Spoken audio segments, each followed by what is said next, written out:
Pertama-tama saya mengucapkan terima kasih sudah diundang ke forum roundtable bisa ini.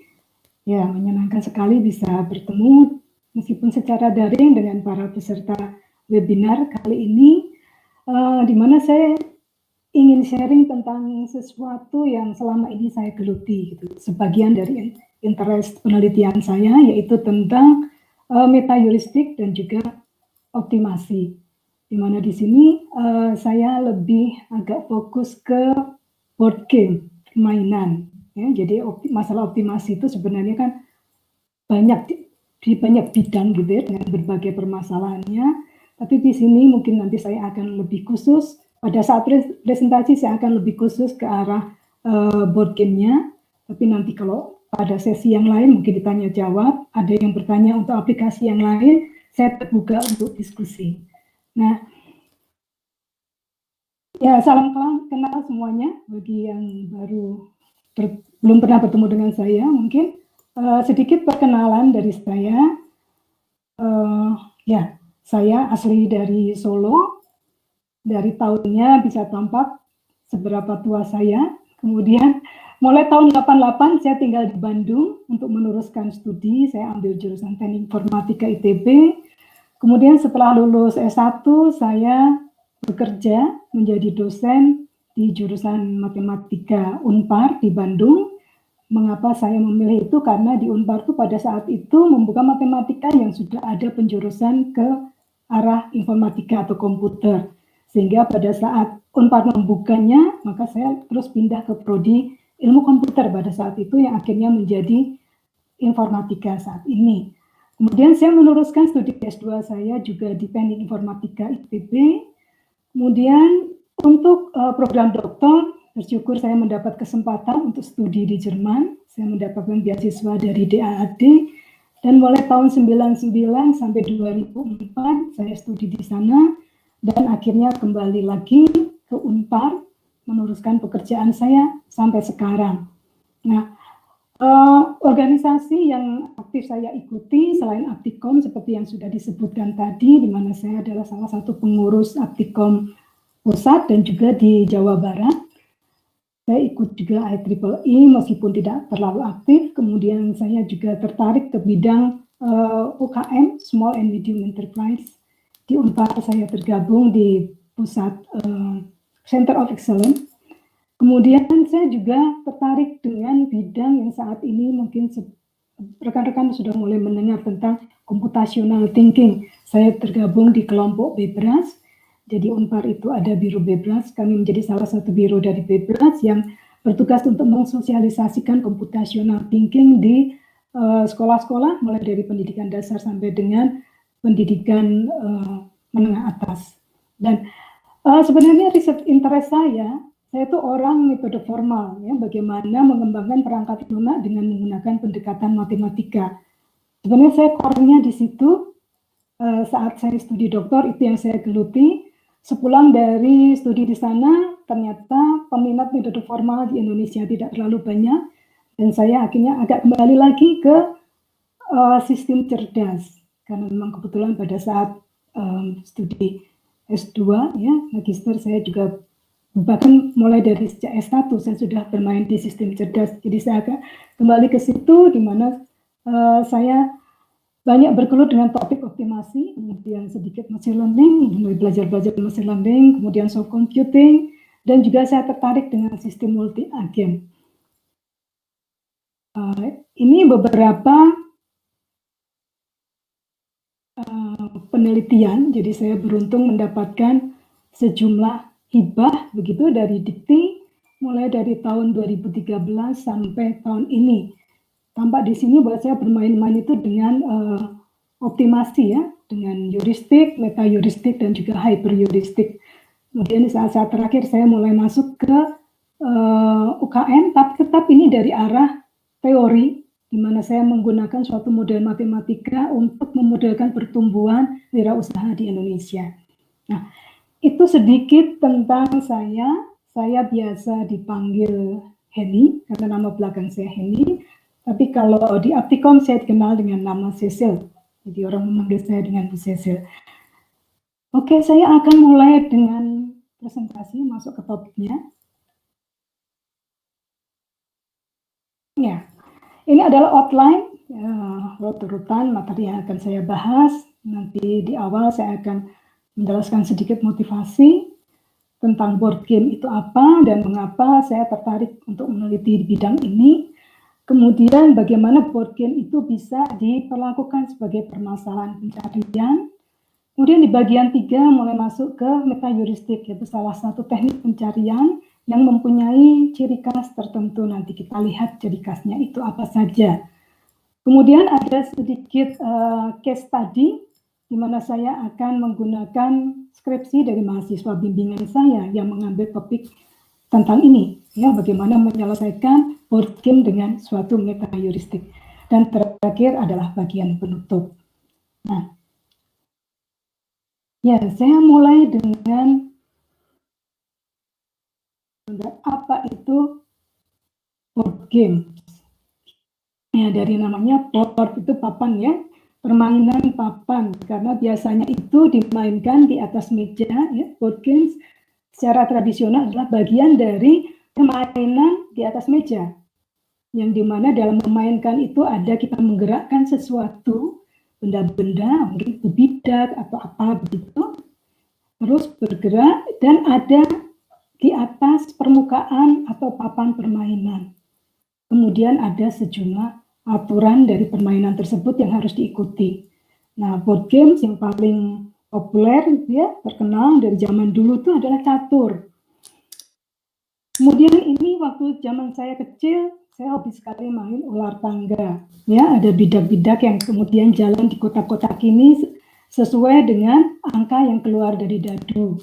Kemudian kalau dia ketemu tangga, dia akan naik. Kemudian kalau ketemu dengan ular, ekornya ular, maka dia akan turun. Begitu, menyenangkan sekali. Kemudian yang terkenal juga waktu zaman saya kecil adalah halma dan juga monopoli. Ini beberapa permainan board game.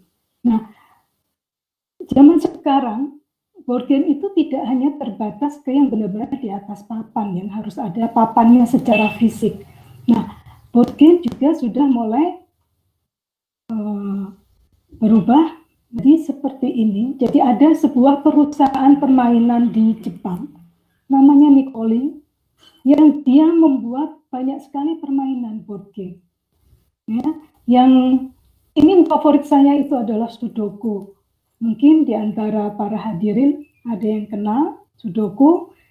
Di sini Sudoku itu ukurannya bisa macam-macam. Yang standar itu adalah 9 kali 9. Di sini ada baris, kemudian ada kolom, dan juga ada subblok ini. Semuanya terdiri atas 9 kotak-kotak kecil, baris, kolom, maupun subbloknya ini. Kemudian ada angka 1 sampai 9, banyaknya juga masing-masing angka adalah 9. Kemudian tujuan dari Sudoku adalah meletakkan angka-angka tersebut ke papan ini, ya, ke boardnya ini, sedemikian hingga dalam satu baris angka itu tidak boleh ada yang sama, dalam kolom juga, dan juga dalam subblok ini juga tidak boleh ada yang sama. Jadi ada 9 kali 9, angka-angka itu tadi semuanya harus diletakkan di sini dan memenuhi aturan tersebut. Nah, soalnya pada saat awal biasanya sudah diberikan, ini adalah soalnya. Jadi ada sejumlah angka yang sudah diletakkan di papan, kemudian kita mengisi sisanya. Nah, ini contoh salah satu solusinya untuk Sudoku. Kemudian Shikaku. Nah, ini mungkin belum terlalu populer. Ya, ini ada kotak-kotak juga, kemudian ada sejumlah angka di papan. Nah, tujuan dari Shikaku ini adalah kita membuat, gitu ya, kita mengelompokkan sejumlah kotak dan harus membentuk persegi sebanyak angka yang tertera di sini. Ya, jadi angka ini harus masuk ke dalam kotak yang kita buat. Contohnya angka 8 ini, nah di sini dia membentuk blok dengan ukuran 8. 4 di sini juga 4. Nah, 3 juga 3. Begitu seterusnya. Ya, ini solusinya untuk soal yang ini. Ya. Kemudian Hitori. Hitori ini beda lagi. Sudah ada angka-angka di papan ini. Kemudian tujuannya Hitori itu adalah bagaimana dalam setiap baris ini tidak ada angka yang keluar lebih dari sekali. Boleh tidak muncul, tapi tidak boleh lebih dari sekali. Baik dalam satu baris, dalam satu kolom, itu harus berlaku. Kemudian dia menambahkan syarat khusus, nanti angka-angka yang masih tetap ada itu akan membentuk satu area yang sambung menyambung begitu ya, tidak putus satu dengan yang lain. Kemudian ini Nuri KB, kalau ini disebutnya sebagai daratan dan perairan gitu ya. Di sini ada angka-angka. Nah, dengan angka ini kita harus membuat daratan dengan luas adalah 2. Kemudian ini 3, berarti kita harus membuat daratan juga luasnya 3. Begitu seterusnya. Dan juga ada syarat tertentu. Nah, ini salah satu solusinya. Nah, ini baru sebagian dari board game yang ditawarkan oleh Nicole ini. Nanti rekan-rekan ya, para hadirin bisa masuk ke websitenya, itu banyak sekali dan menarik sekali. Saya sangat-sangat senang dengan permainan seperti ini, asah otak gitu ya.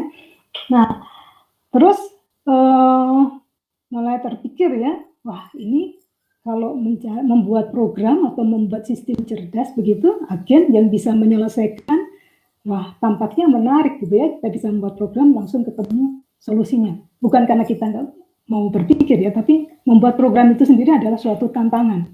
Nah, dan ini saya ingin menunjukkan bahwa board game itu sebagian besar itu adalah sebenarnya termasuk dalam kelas permasalahan pencarian. Nah, sebelum masuk ke sana, saya ingatkan rekan-rekan dengan permasalahan klasik ini ya, apakah 8 atau 5 atau berapapun ini ya. Dan di sini saya mengambil 4, 4 queens problem. Ya, di mana ada papan berukuran 4x4, kemudian kita harus meletakkan 4 buah mahkota yang menyatakan queen ini, sedemikian hingga tidak ada dalam satu baris hanya ada 1 queen, dalam satu kolom hanya ada 1 queen, dalam diagonal pun begitu, dan ini tidak boleh saling berhadapan gitu ya, masing-masing harus ada 1. Nah, dari sini untuk menghasilkan ini ya, kalau kita melihat sebenarnya dengan papan seperti ini dengan 4 buah mahkota itu kan banyak sekali kemungkinannya. Ya mungkin rekan-rekan bisa menghitung dengan kombinatorial begitu ya. Jadi ada banyak sekali, ada berapa kemungkinan kita meletakkan ini. Nah, di antara semua kemungkinan itu, di situ adalah solusinya. Ya, semua kemungkinan itu membentuk sebuah ruang solusi. Nah, salah satu solusinya itu entah berada di mana. Nah, itulah yang dicari. Disitulah masalah pencarian. Tadi moderator sudah introduce dengan ini. Ya, searching. Nah, di antara teknik-teknik pencarian itu ada yang berbasis pohon atau graf.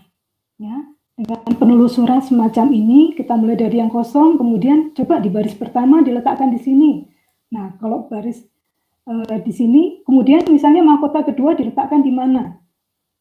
Oh, di sini. Ternyata ini melanggar aturan. Dicoba lagi, diletakkan di sini. Ternyata tetap melanggar aturan dan seterusnya.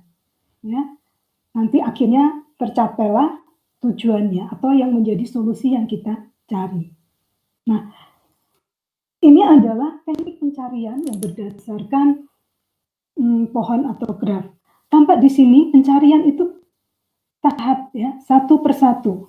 Dari kosong diletakkan 1 mahkota, diletakkan 2 mahkota, 3 mahkota, dan seterusnya. Sambil setiap kali melangkah itu diuji apakah sudah benar atau belum. Ya, nah, jadi si 4 queen problem ini kita bisa melihat sebagai suatu permasalahan pencarian, di mana kalau dari buku AIMA, ya, Artificial Intelligence Modern Approach, dan juga buku yang lain, masalah pencarian itu kita bisa definisikan dengan cara seperti ini. Ya. Jadi sebuah problem pencarian itu merupakan sebuah tuple yang terdiri atas 5 elemen, yaitu state, yang kalau dalam hal ini state itu adalah kotak-kotak ini. Ya. Jadi state problemnya itu sebesar apa saja. Ya. Kemudian ada S ini adalah initial state-nya, jadi mau berangkat dari mana. Kemudian A adalah himpunan atau sekelompok aksi Jadi bisa dibayangkan nanti kalau kita membuat program, si agen kita itu dari initial state dibekali aksi apa saja untuk bergerak menelusuri ruang solusi itu tadi.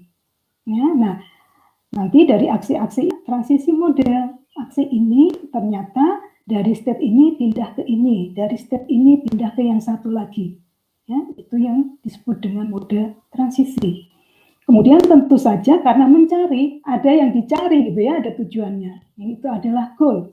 Satu atau beberapa state, bagian dari state space itu yang memenuhi kriteria tertentu. Nah, kemudian dalam mencari, si agen itu juga dibekali suatu cara gitu untuk melihat apakah calon-calon solusi itu bagus atau tidak, yaitu cost function. Ya, dan di sini diukur semakin bagus maka dia akan cenderung memilih itu. Kalau tidak dia akan tinggalkan dan memilih yang lain. Nah, ini adalah definisi dari permasalahan pencarian. Ya, jadi kalau kita nanti berhadapan dengan suatu permasalahan yang kita akan modelkan sebagai suatu masalah pencarian, ini dulu yang harus kita definisikan. Ya. Oke, itu sedikit mengingatkan teori tentang model dari masalah pencarian. Nah, dari buku Aima itu juga, ternyata pencarian itu bisa dikelompokkan ke sejumlah kelas, ya, yang termasuk dalam tree graph base itu bisa dimasukkan ke sini. Ada yang uninformed atau blind dan juga yang ada informed. Di sini nanti dengan kriteria tertentu yang masuk blind itu contohnya adalah BFS. DFS, ya, kemudian ada uniform cost search, dan seterusnya. Sementara yang inform atau heuristik, ini ada hill climbing, ada beam search, greedy, best first search, A*STAR, dan sebagainya. Nah, tapi ini semua adalah masuk dalam kelompok tree graph based searching technique, ya, yang tadi diilustrasi pada saat 4 queen problem itu mulai berangkat dari papan kosong. Kemudian kita letakkan satu persatu mahkota tersebut, ya, langkahnya itu bertahap.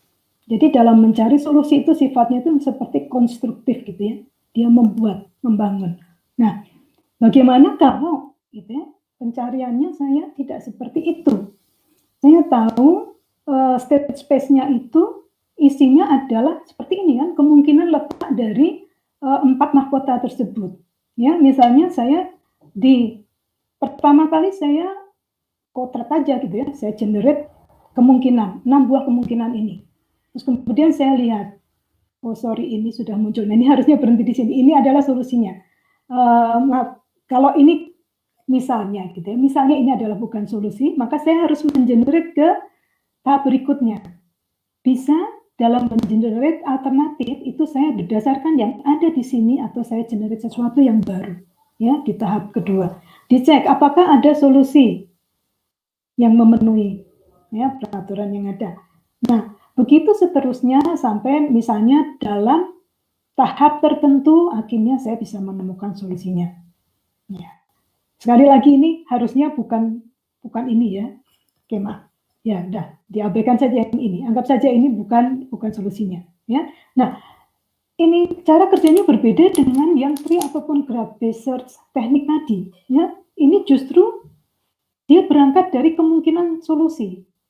Kemungkinan solusi dulu lah saya cari. Oh, kalau ketemu ya syukur, kalau enggak ya saya coba lagi berikutnya. Begitu seterusnya berkali-kali sampai akhirnya ditemukan solusi. Nah, prinsip seperti inilah yang disebut metaheuristik. Ya, jadi sekelompok teknik pencarian yang caranya itu berbeda dengan teknik pencarian klasik yang tadi. Ya, justru berangkat itu malah dengan mengenerate kemungkinan solusi-solusi kemudian dievaluasi, dianalisis. Ya. Nah, bagaimana mengenerate ini, bagaimana dari satu iterasi ke iterasi berikutnya, nah ini akan menjadi ciri khas masing-masing teknik pencarian yang termasuk dalam kelas metaheuristik. Ya, ini ada, saya ambil yang populer saja ya, pengertian apa itu metaheuristik dari Wikipedia, ya. Ada beberapa saya underline, saya emphasize di sini. Metaheuristik adalah higher level prosedur atau heuristik yang dirancang untuk menemukan, mengenerate atau memilih Ya, jadi dia menemukan, mengenerate atau memilih yang dia di sini ada penekanan khusus sufficiently good solution. Ini perlu disebut karena bisa saja solusi itu memang tidak ditemukan solusi yang terbaik. Ya, seperti tadi ilustrasi saya pada saat saya mengenerate ini, bisa saja pada saat iterasi kalau sudah banyak sekali iterasi dan sudah sampai iterasi yang maksimal, solusi itu tetap belum ditemukan. Itu mungkin, ya, karena kalau meta heuristik ini tidak satu persatu seperti yang di teknik pencarian klasik, ya. Tapi di sini tentu saja dia tidak ketemu solusi terus ya sudah gitu. Dia menyediakan bahwa dengan dasar tertentu solusinya itu tetap mendekati yang optimal. Nah, meta heuristik ini banyak digunakan untuk permasalahan optimisasi. Misalnya dalam penjadwalan, apakah itu penjadwalan kuliah, penjadwalan ujian, penjadwalan produksi, mungkin di pabrik-pabrik. Nah, itu dengan menggunakan meta heuristik ini bisa lebih cepat diselesaikan. Ya, karena dia dari sisi waktu lebih reasonable. Kemudian kita lihat definisi lain yang diberikan. Ya. Nah, meta heuristik itu sebenarnya adalah lebih ke framework ya. Jadi dia seperti kelas umum gitu, nanti ada masing-masing akan mempunyai karakteristik sendiri-sendiri. Dan sekali lagi di sini disebut meta heuristik itu banyak digunakan untuk permasalahan optimisasi. Nah, meta heuristik ini berkembang demikian pesat. Masing-masing orang bisa mengusulkan gitu ya. Kan tadi prinsipnya itu bagaimana kita mengenerate sejumlah alternatif solusi. Kemudian mengenerate sejumlah alternatif solusi di iterasi berikutnya. Ya. Kemudian bagaimana berhentinya, bagaimana baik tidaknya solusi. Dari situ orang kemudian berdasarkan inspirasi tertentu gitu ya yang menjadi perhatian dia bisa mengusulkan teknik-teknik yang bisa dimasukkan ke dalam meta heuristik. Nah, biasanya itu memang diilhami oleh alam. Ya, ada yang misalnya dari gerakan koloni semut, ya, kemudian dari kunang-kunang, dari lebah, gitu. Dilihat bagaimana fenomenanya itu terjadi dan itu kemudian dijadikan model untuk membuat teknik pencarian yang dikategorikan dalam meta heuristik ini. Ya, di sini saya berikan beberapa sumber, nanti bisa dieksplor di sini. Ya, luar biasa, meta heuristik itu banyak sekali. Nah, memang yang paling terkenal gitu karena dia memang muncul relatif awal yaitu adalah algoritma kinetik, di mana dia menggunakan inspirasi ya prinsipnya itu dari evolusi ya, evolusi dari ilmu biologi ini ya, makhluk hidup. Nah, ini kemudian yang menarik lagi ada satu buah buku yang kemudian dia membahas meta heuristik yang buku ini rasanya cukup baru, jadi nanti kalau yang tertarik untuk mempelajari meta heuristik boleh ini dilihat. Ya, lihat inspirasinya tuh bisa dari biologi, dari kimia, kemudian dari seni musik juga ya, dari matematika, dari fisika. Ya, masing-masing mengusulkan teknik pencarian yang bisa dimasukkan dalam kategori meta heuristik tadi. Ya, tadi dalam mengenerate itu sendiri sudah memerlukan suatu acuan atau pedoman tertentu ya. Kemudian dari satu generasi ke generasi berikutnya pada saat mengenerate kemungkinan solusi berikutnya itu tekniknya bagaimana? Ya, itu kalau kalau dengan nanti algoritma genetik dia dengan ilmu berdasarkan ilmu biologi ya, reproduksi begitu. Jadi antara individu ke individu berikutnya itu baik, supaya dia lebih baik maka dilakukan perkawinan silang gitu. Kemudian ada juga misalnya yang berdasarkan gaya tarik gravitasi antara dua buah benda. Kemudian kalau yang algoritma kunang-kunang itu kunang-kunang yang bersinar lebih terang itu akan menarik kunang-kunang yang sinarnya lebih redup. Nah, dimodelkan dengan cara seperti itu untuk menghasilkan kemungkinan solusi-solusi yang baru, ya, alternatif solusi yang baru. Oke, itu meta heuristik. Kalau ini, ya, sedikit tentang algoritma genetik, karena ini suatu metaheuristik yang sangat-sangat terkenal ya, dan dia cukup powerful.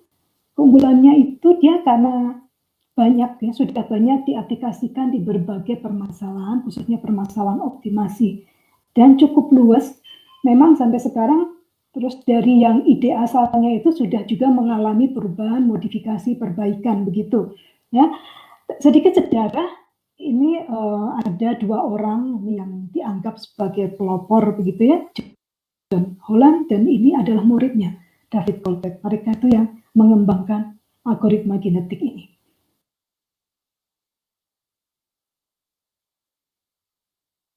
Ya. Nah, di sini di salah satu sumber, algoritma genetik itu adalah suatu metaheuristik.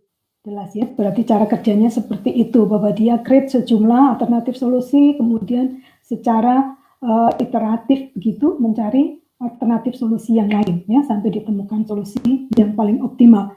Nah, dia diinspirasi oleh proses dari seleksi alam ya. Kemudian algoritma genetik ini digunakan untuk mengenerate solusi yang berkualitas tinggi dan khususnya adalah untuk masalah optimasi.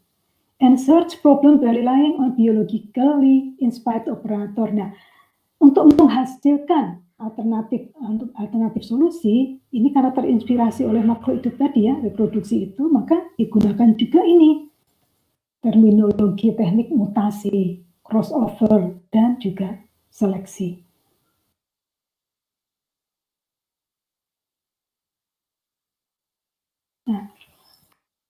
Nah, di sini disebutkan bahwa masalah-masalah optimasi itu biasanya adalah non-linear ya, sehingga kadang menjadi sangat kompleks dan itu akan sulit jika diselesaikan dengan metode-metode tradisional, termasuk tadi yang pencarian dengan menggunakan tree dan graph base ya.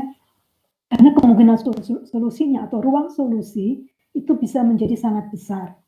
Nah, algoritma genetik itu bisa digunakan untuk permasalahan seperti ini. Ya, it can be used for many purposes in many fields, seperti di sains, bisnis, ya, di teknik dan juga di kesehatan. Nah, kemudian ini yang menjadi kelebihan juga dia, algoritma genetik ini memiliki kemampuan untuk mencari di ruang solusi yang besar dan kompleks secara efisien. Ya, secara efisien menemukan solusi yang mendekati optimal. Sekali lagi kalau metaheuristik ini dia tidak menjanjikan ditemukannya algoritma solusi yang optimal ya, dan kemudian dia dalam pencarian itu dengan waktu yang masih reasonable ya, by simulating biological evolution.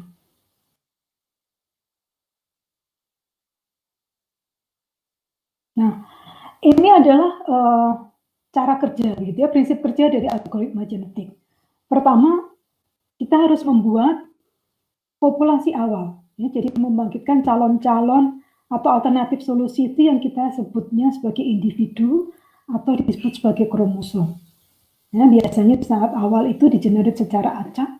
Kemudian berangkat dari populasi awal itu diukur kualitas dari masing-masing kromosom. Ya, evaluate the fitness or suitability of each chromosome that makes up the population. Ya, jadi masing-masing calon solusi itu punya nilai tertentunya tadi kan tetap harus diukur ya kualitas dari alternatif solusinya. Nah, kemudian kita dari satu populasi di generasi berikutnya dengan cara bagaimana?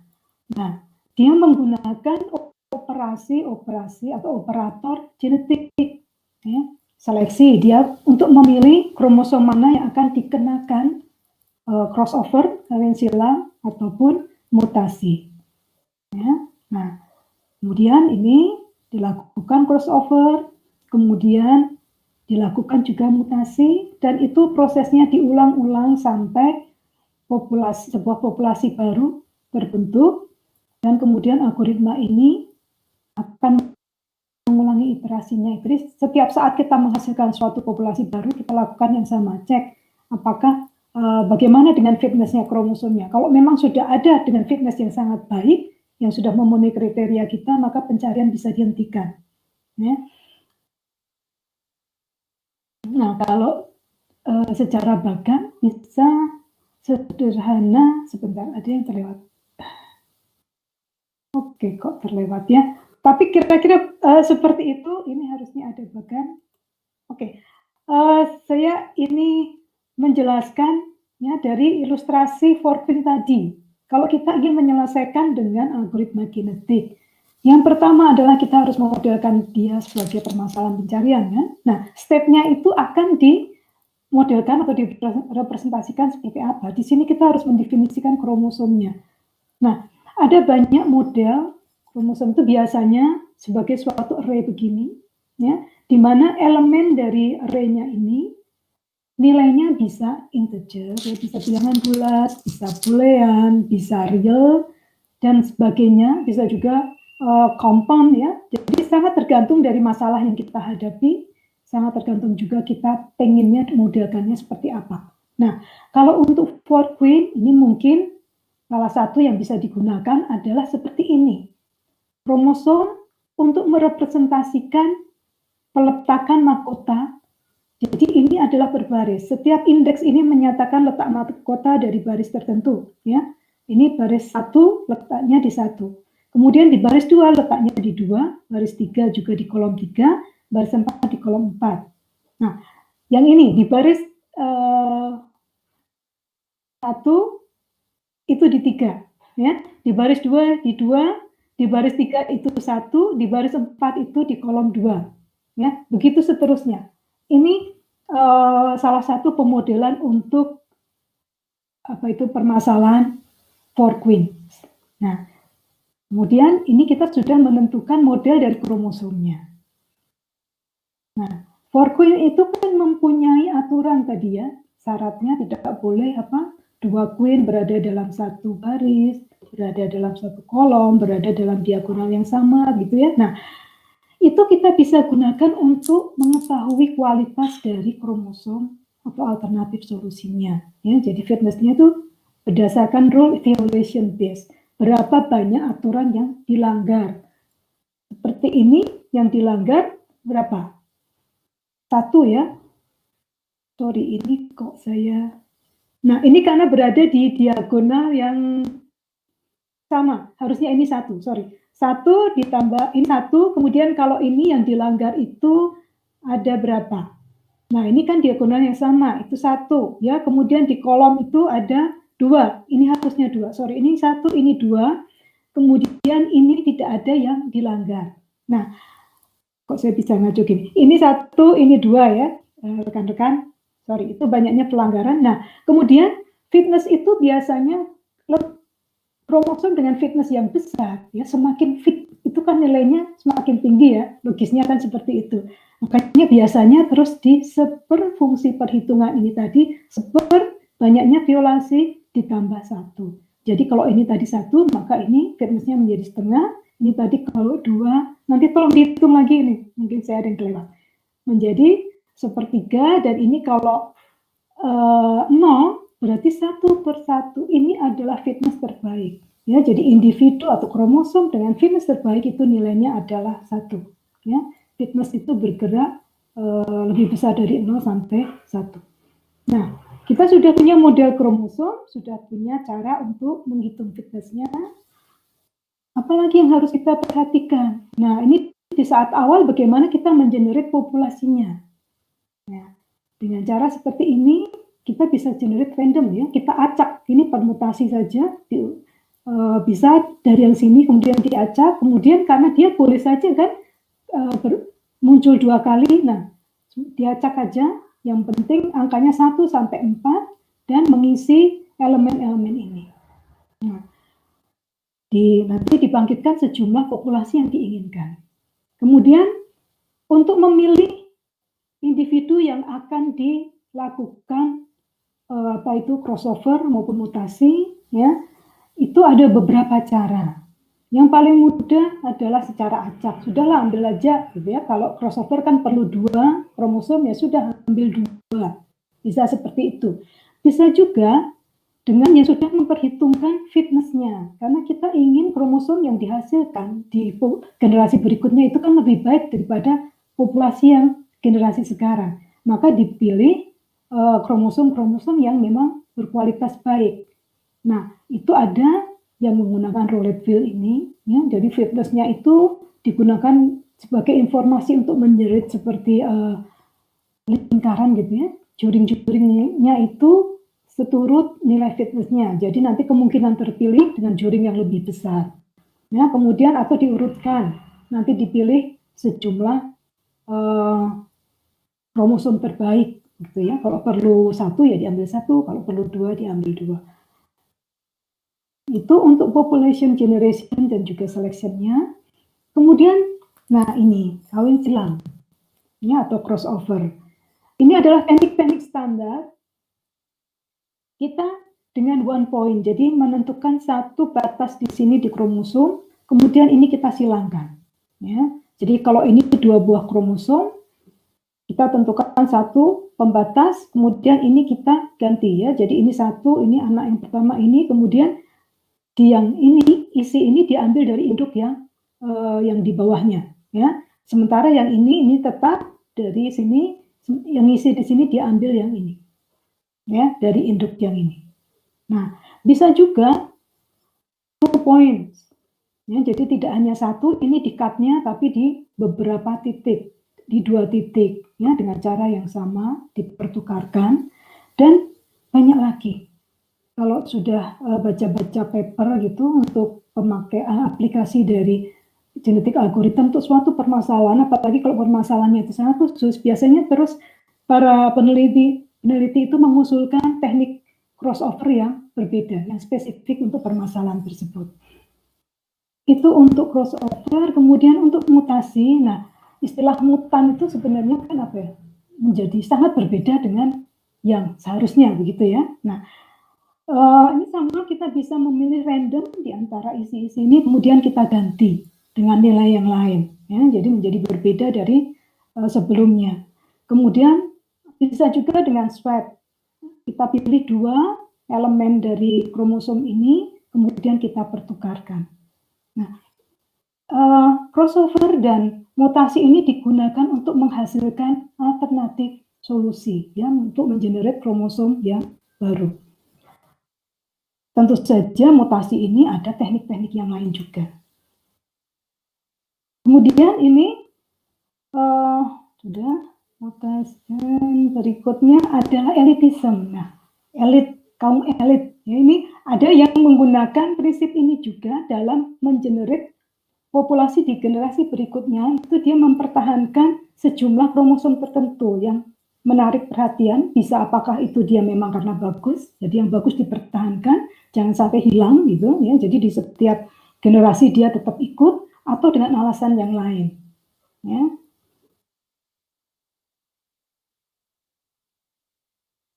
Oh, sorry, ternyata lari ke sini tadi slide cara kerja dari genetik algoritma. Ya. Oke, ini untuk sekedar refresh lagi aja. Mulai dari awal, kemudian generate populasi awalnya. Tiap kali kita mengenerate populasi, kita menghitung fitness dari setiap kromosom atau individunya. Kemudian kita uji, apakah sudah ada yang memenuhi. Ya. Kalau sudah, ya berarti berhenti. Kalau belum, maka ini kita akan mengenerate populasi yang baru, ya, karena kita akan masuk ke generasi berikutnya. Di sini ada proses seleksi, kemudian dari seleksi ini kita akan gunakan untuk crossover, untuk mutasi, dan juga mungkin nanti ada untuk elitism. Ini sifatnya opsional di sini, dan kalau nanti kita baca-baca, ini ada yang dalam setiap iterasi, ini dua-duanya dilakukan. Ada juga yang sifatnya alternate seperti ini, bisa dilakukan, bisa tidak. Nah, untuk crossover dan mutasi, ini biasanya ada disebutkan tentang rate atau tingkat terjadinya crossover ataupun mutasi. Ya, jadi nanti biasanya pada setiap kali kita akan masuk ke sini, itu di-generate sebuah bilangan acak, kemudian dicek apakah bilangan acak itu memenuhi crossover rate-nya atau tidak. Kalau iya, baru crossover-nya ini dilakukan. Kalau tidak, berarti crossover tidak dilakukan. Begitu juga untuk mutasi. Nah, begitu. Itu gambaran bagaimana algoritma genetik ya digunakan untuk menyelesaikan permainan Tadi pasal itu for Queen. Nah, di sini saya ingin sharing, ini adalah skripsi dari mahasiswa bimbingan saya, Andreas Maldini ini, di mana dia mencari penyelesaian permainan Hitori. Tadi yang saya sempat jelaskan di atas, singgung di atas, ya, menggunakan metaheuristik dan khususnya adalah algoritma kinetik. Nah, ini sedikit reference Hitori. Hitori adalah ini ada papan. Ukurannya itu bisa macam-macam. Di sini digunakan yang berukuran 5x5, di mana di papan itu sudah ada sejumlah angka 1 sampai 5, ya, dengan nilai yang bebas ataupun sudah tertentu seperti ini. Nah, tujuan dari permainan ini, the object is to eliminate. Jadi ada yang angka-angka ini atau kotak-kotak ini harus dieliminasi sedemikian sehingga tidak ada angka muncul dalam satu baris dan satu kolom itu lebih dari 1. Ya. Kemudian syarat lain, kotak-kotak yang dieliminasi atau angka-angka yang dibuang ini tidak boleh berdekatan. Ya. Do not touch each other vertically or horizontally. Jadi yang diberi warna merah ini tidak boleh berjejer. Ya. Nah, setelah selesai semua yang tidak dieliminasi, jadi angka-angka yang masih bertahan di papan ini, create a single continuous area. Ya, ini akan menjadi terhubung, jadi tidak terpisah. Nah, ini solusi dari permainan ini. Nah, bisa dibayangkan, jadi dia adalah board game ya, dengan papan 5x5 ini, kemudian masing-masing ada angka ini, dan ini adalah aturan yang harus diikuti dan ini adalah solusinya. Ya, jadi goalnya nanti harus mencapai solusi yang memenuhi aturan ini. Nah, karena menggunakan algoritma genetika, maka Andreas tadi harus menyiapkan ini, bagaimana memodelkan kromosomnya, bagaimana menghitung atau menentukan fitness dari setiap kromosom. Terus bagaimana operasi-operasi ini dilakukan, bagaimana menerapkan, ya. Terus tidak lupa juga bagaimana cara dia mengenerate populasi awalnya, terus kondisi berhentinya seperti apa. Nah, ini saya jelaskan secara singkat. Kromosom itu kalau sekilas kita melihat permainan Hitori, ya, dan karena biasanya kromosom itu suatu larik gitu ya, ini yang pertama kali dia modelkan seperti ini. Ya sudah, ini baris pertama gitu ya, seperti dipotong-potong terus digabungkan jadi satu. Nah, ini adalah kromosom, jadi kromosom suatu larik atau array dengan panjang 5x5. Kemudian 5 yang pertama menempati urutan 5 pertama sini, kemudian yang kedua, begitu seterusnya. Nah, setelah kami analisis lagi, kan tadi intinya itu kita harus mengeliminasi angka-angka itu. Ya, ternyata informasi eliminasi ini yang sebenarnya lebih penting. Yang ini mengarahkan kami untuk merepresentasikannya dengan cara yang berbeda. Ya. Ini misalnya, ya ini kebetulan menggunakan, ini yang dieliminasi ya, menggunakan solusi tadi. Nah, di sini yang dieliminasi ini kami beri tanda dengan angka 1. Sementara yang tidak dieliminasi itu 0 atau true false gitu ya. Jadi eliminated yes, nah, maka dia true di sini. Nah, ini akhirnya kami gunakan sebagai model. Jadi kromosom itu sekarang menggunakan representasi binary representation, bukan lagi integer value representation. Ya, true or false. Nah, nanti setiap kali ingin mencari atau menghitung nilai fitnessnya, kita pasti harus mengacu ke ini informasi letak-letak angkanya ini. Ya, tapi kita bisa tahu bahwa di sini tidak dieliminasi, di sini dieliminasi dan seterusnya. Ya, dan ini yang digunakan untuk menghitung fitness ini. Ya. Fitness adalah 1 per banyaknya ini tadi pelanggaran. Jadi rule violation, ya, ini tambah 1, di mana untuk violation ini Andreas menetapkan angka ini. Jadi kalau dia melanggar aturan 1 maka penaltinya 5, melanggar aturan 2 penaltinya 10, melanggar aturan 3 penaltinya 15. Itu dia angka yang paling besar pelanggarannya. Ya. Di mana FI ini adalah antara 0 dan 1. Ya.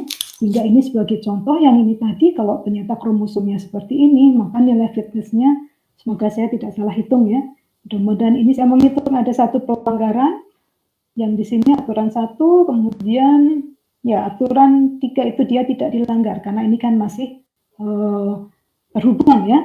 Nah, jadi ini yang tidak dieliminasi itu lihat ini ada 3, nah, ini kan berarti melanggar aturan yang kedua ya. Itu aturan yang pertama, baris dan kolom. Nah, oke. Nah, hasilnya seperti ini. Misalnya saja, saya khawatir saya salah hitung. Nah, jadi begini cara menghitung fitness dari setiap kromosom yang sudah berubah menjadi seperti ini. Nah, dari situ berikutnya apa lagi yang harus dipikirkan? Nah, crossover-nya bagaimana? Nah, ini kami, Andreas itu mencoba beberapa teknik gitu ya. Setiap kali kok hasilnya kurang memuaskan, akhirnya dia memilih ini. Jadi multi point crossover dan tidak tanggung-tanggung multi pointnya itu semuanya seolah-olah dia memang ini tukar gitu ya, selang-seling ditukar. Ini ekstrim misalnya ada kromosom yang isinya adalah 0 semua dan ini adalah yang terus semua. Ini 0, ini 1. Nah, crossover-nya dilakukan dengan menukarkan ini selang-seling. Sehingga hasil anaknya seperti ini. Ya. Mengapa ini yang dipilih itu karena dia sudah beberapa kali melakukan eksperimen, akhirnya dia melihat oh rasanya ini yang paling baik. Ya. Berbagai crossover sudah pernah dicoba, 1 point, 2 point, kemudian di setiap 5 ini dipisah-pisah gitu. Ternyata hasilnya yang paling baik kok seperti ini. Nah, kemudian untuk mutasi dipilih reverse value mutation karena true on false ya di reverse saja, ambil salah satu di sini, kemudian di reverse. Jadi kalau dia true, dia 1 ya berubah menjadi false atau menjadi 0. Itu untuk mutasi sederhana seperti itu. Kemudian, nah, ya biasa kalau programnya sudah jadi begitu, anak-anak diminta membuat performansi algoritmanya seperti apa, ya.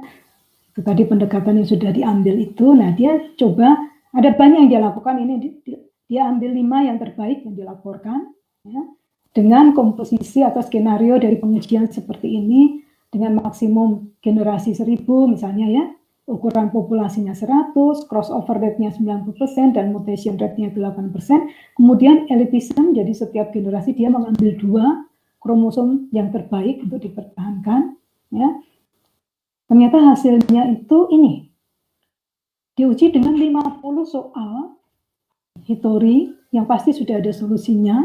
Nah, dia melihat ternyata ya memang tidak ada yang bisa menghasilkan semuanya itu solve ya, tapi kita bisa melihat di sini 47, 43, 45, 47, 47 ya, kira-kira seperti ini average fitness-nya yang dihasilkan ya sudah lumayan ya, karena meta heuristik tadi kan sekali lagi dia tidak menjamin ditemukannya solusi optimal ya, tapi mendekati optimal.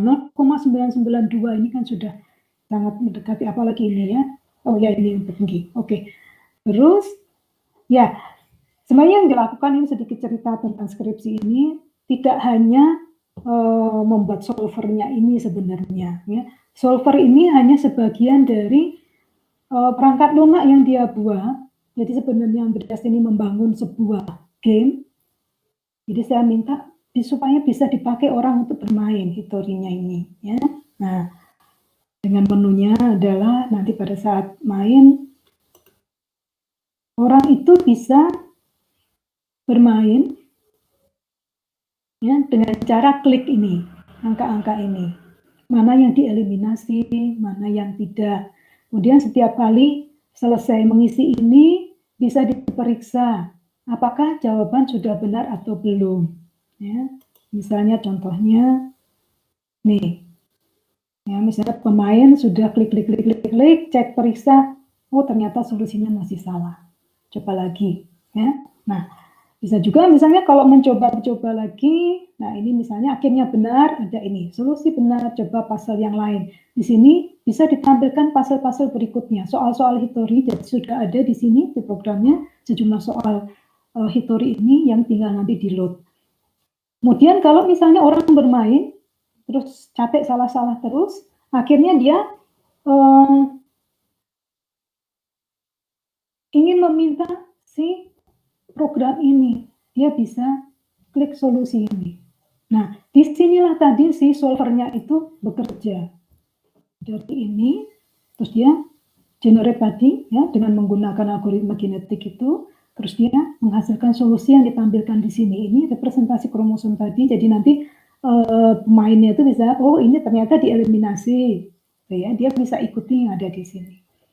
Nah, itu sebenarnya yang dibuat oleh Andreas ini.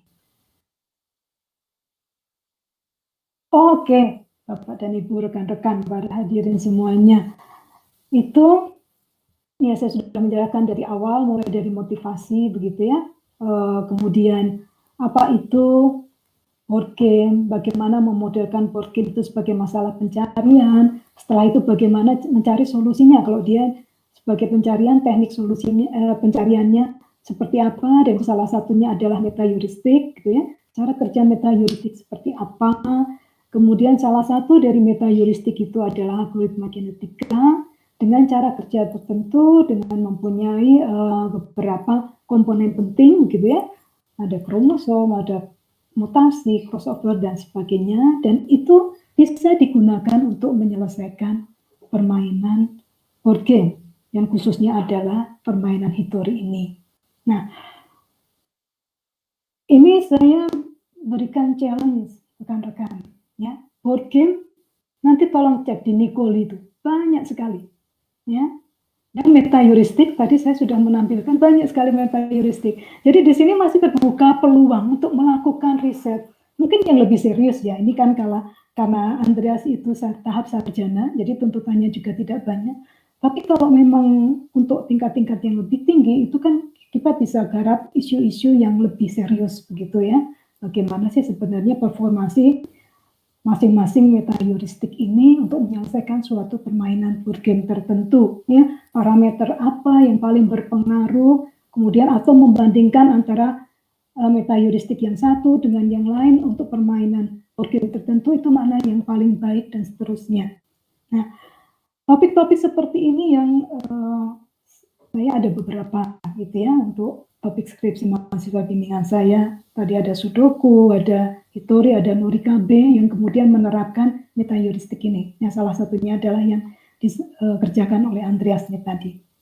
Begitu Bapak dan Ibu, saya kok ternyata sudah lama bicara. Terima kasih. Ini bagi yang ingin kontak, bisa kontak saya di email resmi Unpar, cheheni@unpar.ac.id, kemudian ini kontak WA saya. Silahkan, saya sangat senang jika ada yang mau mengerjakan hal yang serupa untuk discuss, untuk memberikan masukan. Justru ya, kalau ternyata model itu kurang baik Bu, atau bagaimana, itu akan sangat menyenangkan sekali. Ya. Di sini tidak banyak referensi yang saya gunakan karena saya agak sedikit juga populer menjelaskannya, tapi bagi rekan-rekan yang mempelajari AI, sistem cerdas, buku ini bagus sekali, Artificial Intelligence, A Modern Approach. Ini menjadi buku sakti bagi orang-orang yang bergerak di bidang AI ya. Nah, kemudian tadi ini kebetulan algoritma genetik itu saya ambil justru malah dari ini, Introduction to Neural Network with Java, di mana memang di buku ini dia menggunakan algoritma genetik itu digabungkan dengan JSP.